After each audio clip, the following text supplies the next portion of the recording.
Baik, terima kasih saudara. Senang sekali saya Vlanadia dapat menemani Anda kembali dalam Serambi Topik. Seperti biasa kita akan bahas mengenai isu hangat dan menarik dalam Serambi Indonesia setiap harinya. Dan pada hari ini kita akan langsung bahas mengenai informasi yang menarik bersama dengan Bung Zainal Arifin M. Nur, Wakil Redaktur Pelaksana sekaligus Koordinator Liputan Harian Serambi Indonesia. Kita sapa terlebih dahulu. Selamat pagi, Bung. Selamat pagi. Ya, Bung Zainal, dan informasi yang banyak sekali masuk dari kemarin hingga tadi malam. Informasi apa yang hangat kita perbincangkan hari ini? Ya, karena ada kemarin itu ada sidang-sidang sebenarnya, ada sidang di DPR juga, ada sidang di pengadilan juga ya. Kemudian ada penangkapan pelaku pungli ya, pungutan liar atau penerimaan suap oleh tim Saber.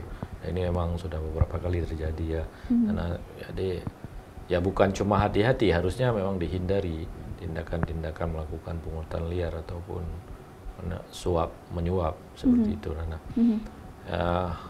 kita lihat yang menarik, paling menarik yang menyedot perhatian masyarakat itu cukup menghebohkan, yang kejadian akhir September 2016 ya. Dulu ada satu keluarga di granat mobil yang milik anggota DPRK Benar Meriah.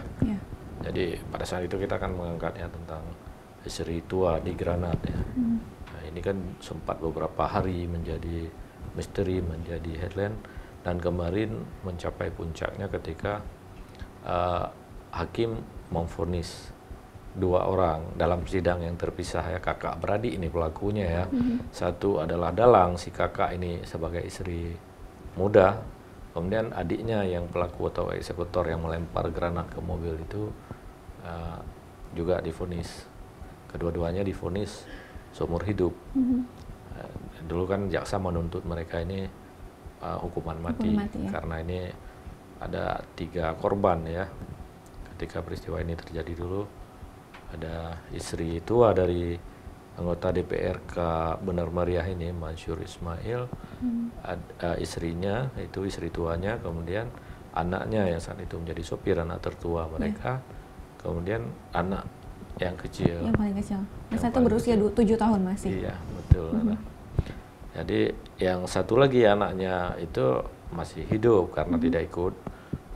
Tadi kemarin juga hadir di dalam sidang tersebut.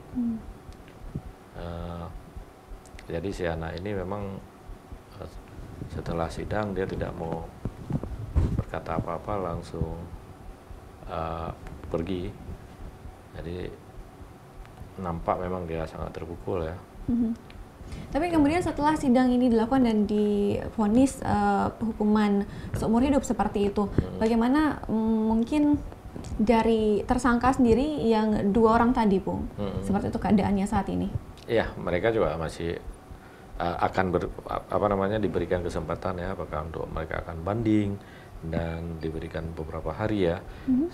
Melalui kuasa hukum mereka mengatakan bahwa mereka juga akan mengajukan, berpikir-pikir ya, ada punya pikir-pikir mungkin juga akan mengajukan banding karena ini hukumannya seumur hidup. Jadi kedua-duanya juga ini dalam sidang yang terpisah. Kita akan melihat apakah dalam beberapa hari nanti juga mereka akan mengajukan banding. Berarti masih ada kesempatan untuk mengajukan banding seperti itu. Dan kita masih akan terus menantikan informasi ini seperti itu ya, Bung, karena juga masih terus bergulir dari tahun lalu ya, dari tahun 2016 kejadiannya, dan tahun ini baru dilaksanakan sidangnya seperti itu. Masih akan terus berlanjut informasi dan akan kita nantikan dalam Serambi Indonesia. Adakah informasi lainnya, Bu, yang juga menarik pada hari ini? Ya, ada, itu kan tadi sidang di pengadilan ya. Kemudian kemarin juga ada sidang di DPR Aceh. Ini artinya kan berbeda ini, kalau itu kan sidangnya tentang kriminal ya. Kalau ini sidang paripurna istimewa untuk pengesahan hasil plenokip atau hasil pilkada ya. Pilkada Aceh 2017 ini, sidang ini sempat tertunda pekan lalu, sudah dijadwalkan, namun kemudian tiba-tiba dibatalkan karena mungkin kita juga belum tahu apa kepastiannya, soalnya Ketua DPRA juga tidak memberikan keterangan ya. Nah, kemarin itu yang memimpin sidang adalah Wakil Ketua DPRA, karena Ketua DPRA-nya sedang berada di luar daerah, jadi ada nota dinas sama Bapak Sulaiman Abda yang memimpin sidang, kemudian didampingi oleh Dalimi, juga Wakil Ketua DPR ada, serta Irwan Johan. Jadi ada 3 pimpinan yang memimpin sidang paripurna. Nah ini sidang ini dihadiri oleh 30 anggota DPR 30 anggota. Jadi agak sepi kalau di ruang sidang paripurna itu. Karena jumlah anggota DPR 81 orang, cuma tapi hanya ada 30 saja. Ada 30. Nah, kita tanya ini bagaimana kan? Biasanya kan kalau 30 nggak cukup quorum itu kalau sidang paripurna ya. Tapi ini karena sidang paripurna istimewa yang tidak mengambil keputusan, artinya cuma mengesahkan ini bisa dijalankan. Bukan, tidak ada keputusan apa-apa di sini. Jadi ini cuma mengesahkan hasil pilkada yang sudah diplenokan oleh KIP, juga sudah selesai di MK. Artinya sudah selesai MK, kemudian diplenokan KIP.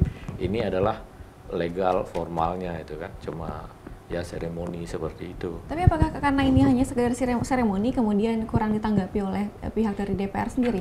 Ya, sepertinya memang ada masih pihak Partai Aceh sebagai penguasa. Kalau kita informasi di luar ya seperti itu ya, sebagai pemenang pilkada yang paling ramai di pemenang pemilu 2014, dan mereka ada punya anggota DPRK 29 orang, kemudian ada koalisi mereka yang sangat banyak, sangat gemuk, artinya ada koalisi Aceh Bermartabat, beberapa partai nasional juga di sana ya. Mereka Partai Aceh mengatakan belum bisa menerima hasil pilkada sebenarnya, meski sudah turun di sana ya. Artinya ada perpecahan. Sebagian dari beberapa anggota Partai Aceh, anggota DPR dari Partai Aceh sudah menerima bahwa memang kita harus mendukung pemerintahan yang sah supaya Aceh lebih bagus. Yang satu lagi ya kita beroposisi saja sehingga pemerintah bisa ini dikawal terus. Bahkan ada beberapa kader Partai Aceh menganggap bahwa masih mungkin ini pilkada belum selesai kata mereka ya. Jadi ada perpecahan ini mungkin perlu waktu untuk menyatukan kembali. Adakah kemudian pengaruhnya, Bung, ketidakhadiran lebih dari setengah anggota DPR dari sidang kemarin? Ya sebenarnya memang ada seperti ada kekhawatiran ya di luar ya. Kita belum tahu karena ini kan politik. Ini bisa saja nanti akan berubah dalam beberapa hari ke depan, dalam minggu ke depan akan ada berubah. Karena memang ini karena politik itu tidak akan berjalan seperti itu terus, karena dia bisa akan berbelok, dia nanti juga akan lebih dinamis ya, Bung ya. Dinamis. Jadi kalau saat ini kondisi seperti ini, kekhawatirannya seperti itu, artinya pemerintah tidak cukup kuat, karena tidak didukung oleh parlemen. Ya tentunya juga informasi ini sangat menarik untuk bisa kita ikuti selanjutnya, informasi lebih lengkapnya dalam Serambi Indonesia. Dan satu lagi tadi Bung Zainal sempat sebutkan mengenai pungli di Aceh Barat. Seperti apa informasi lengkapnya, Bung? Ya itu ini yang kedua ya dalam bulan ini mungkin ya di Aceh Barat ya. Kemarin itu sudah ditangkap untuk Sekretaris Dinas Kesehatan ya dalam penerimaan pegawai bidan PTT yang janjinya akan jadi PNS. Ya, memang ada proses perebutan PNS. Kemudian kemarin itu terjadi hari Minggu sore ada aparat desa, 3 aparat desa di Kecamatan Johan Pahlawan. Ini proyek pembangunan jembatan. Dia ada padahal ini uangnya cuma 4 juta lebih ya. Yang disita sebagai barang bukti. Nah ini membuktikan bahwa memang saber pungli ini ada di mana-mana dan memang memantau. Jadi ini harus benar-benar bukan cuma sekedar hati-hati artinya, bukan hati-hati nanti dapat ketangkap sama saber pungli ya, tapi benar-benar harus menghindari pungutan-pungutan liar seperti itu, karena saber pungli ada di mana-mana seperti itu. Sebenarnya bukan karena saber punglinya, memang seharusnya ya seperti memang itu. Memang seharusnya ada seperti itu ya. Dan informasi ini juga menarik untuk Anda baca dalam Serambi Indonesia, dan juga ada informasi lainnya dalam Serambi Indonesia seperti biasanya yang bisa Anda baca dalam Serambi Indonesia setiap harinya, dan juga Anda bisa baca secara online dalam aceh.tribunnews.com. Terima kasih Bung Zainal untuk waktunya hari ini. Saudara, demikian perbincangan kita dalam Serambi Topik. Saya Afla Nadia, kembali ke studio.